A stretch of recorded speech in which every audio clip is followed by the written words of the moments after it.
नमस्ते दर्शकों। आज हम एबॉर्शन एमटीपी के बारे में बात करने वाले हैं। तो सबसे पहले जान लें एबॉर्शन होता क्या है। देखिए, हम पूरी प्रेगनेंसी या गर्भावस्था को 9 महीने 7 दिनों या 41 हफ्ते 6 दिनों का मानते हैं। यदि कंसीव करने से लेकर के 28 हफ्तों के बीच कभी भी गर्भस्थ शिशु, जिसे हम भ्रूण कहते हैं, वो गिर जाता है या ब्लीडिंग हो जाती है, मिसकैरेज हो जाता है, तो वो गर्भपात या एबॉर्शन होता है। 28 हफ्ते के बाद कभी भी जब गर्भस्थ शिशु जन्म लेता है उसे हम डिलीवरी या प्रसव कहते हैं। अब गर्भपात या एबॉर्शन कितने प्रकार का होता है। एक तो स्वतः एबॉर्शन, स्वतः गर्भपात जो अपने आप हो जाता है, और दूसरा जो कराया जाता है। जब हम चिकित्सक किन्हीं कारणों से या महिला की इच्छा से चिकित्सकीय पद्धति या दवाइयों द्वारा एबॉर्शन कराते हैं तो उसे हम एमटीपी कहते हैं, मेडिकल टर्मिनेशन ऑफ प्रेगनेंसी। क्या एबॉर्शन भारत में कानूनी रूप से मान्य है? जी हाँ।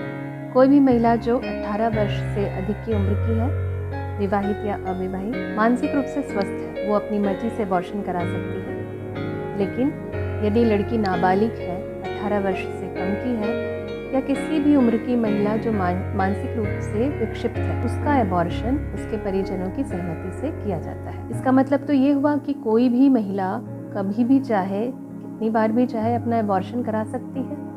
नहीं। इन्हीं सब अनियमितताओं को रोकने के लिए 1971 में एमटीपी एक्ट बनाया गया, जिसका हाल ही में 2021 में संशोधन किया गया है, कुछ बदलाव किए गए। तो फिर इलीगल एबॉर्शन क्या होता है?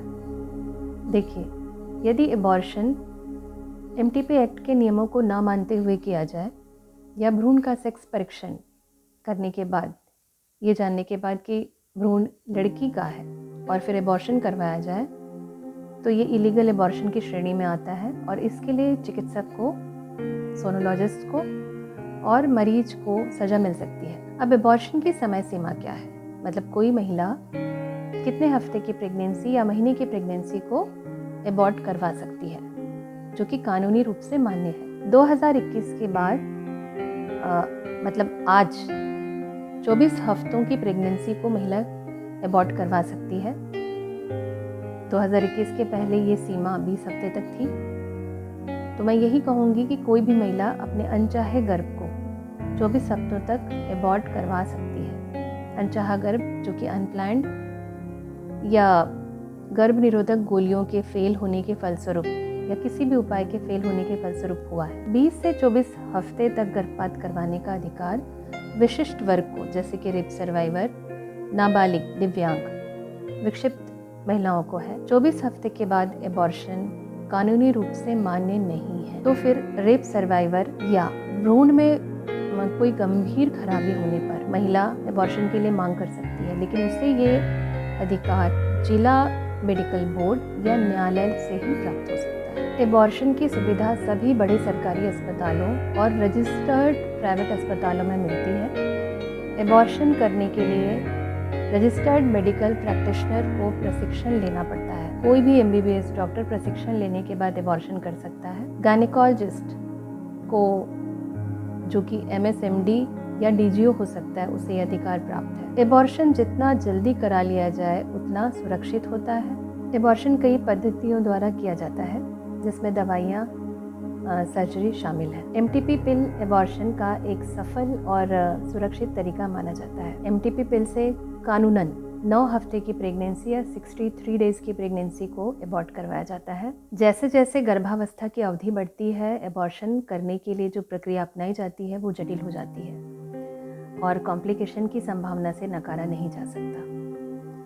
महिलाओं से अनुरोध है कि वो दवाई की दुकान से एमटीपी पिल डायरेक्टली ना खरीदें, अपने चिकित्सक की सलाह पर लें तो अच्छा होगा। वैसे तो सभी पद्धतियाँ सेफ और सुरक्षित मानी जाती हैं यदि वो सुरक्षित अनुभवी हाथों से हो। एबॉर्शन के बाद महिलाओं को पूर्ण स्वास्थ्य लाभ लेने में लगभग 3 से 4 हफ्ते लगते हैं। इस दौरान वे आयरन की गोलियां लेना ना भूलें, पर्याप्त पानी, पोषक तत्व और पर्याप्त नींद जरूर लें। एबॉर्शन की नौबत ही ना आए यदि वो गर्भ निरोधक उपायों को इस्तेमाल करती हैं। आपको ये एपिसोड कैसा लगा, इसके बारे में अपने सुझाव, प्रश्न कमेंट बॉक्स पर लिखें। लाइक, सब्सक्राइब, शेयर ज़रूर करें। धन्यवाद।